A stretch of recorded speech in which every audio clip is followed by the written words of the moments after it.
December night, they better go home. They've been calling for some ice in a big snowstorm. And the Minnesota weather, it's been known to bend a fender, but to him it's like whatever, I've done it for so long. Snow in the sky, fog on the glass, little baby Michael's on logs in the back. Ice on the road, never saw it. In fact, all the traction in the tires was lost in the patch. And the car begins to spin and his wife screams no, like a slow motion scene. It careens off the road, hits a tree, makes a stop. Cars laying on its top, shattered glass all around as they bleed in the snow.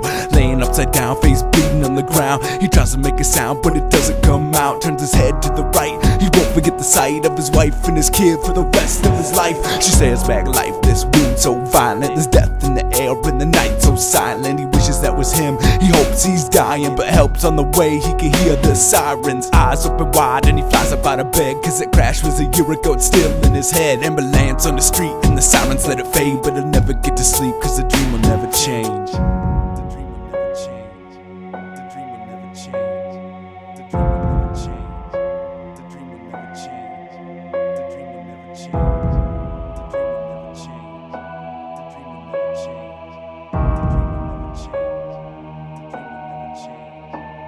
He looks all around his room, and that picture on the nightstand burns into his eyes, and the face of his wife and his one-year-old son sends a chill down his spine. Suicidal thoughts start to fill up his mind. He springs up out of bed, gets some pants from the floor, thinking maybe she came back. He up and answers the door, but of course no one's there. He knows it happened before. Nights like this won't stop, he can't stand it no more. He throws a jacket on, takes a step into the cold, gets harassed by the snow, and you know the wind will blow, but the sweat is dripping though as he leaves the apartment. Don't know where to go, but the journey has started. He's hated this city ever since he had to move from that suburban ranch home. Extra bath he wouldn't use, left or right, he knew he couldn't choose. He'll just listen to his heart and follow it with his shoes. And he steps down the sidewalk, eyes to the ground, frightened by his heart and the size of his pound. With his hands in his hoodie, he cries without sound, glides through the streets under skies and the clouds, passing by invisible. His head is full of images, spark of adrenaline. Now his pace is quickening, he's at a brisk walk, jogging is imminent. Frostbite on his face, show the cold and the bitterness, like the sky's living with let go. His mind wanted to, but his heart said no. Now he's headed nowhere on the snow-covered road,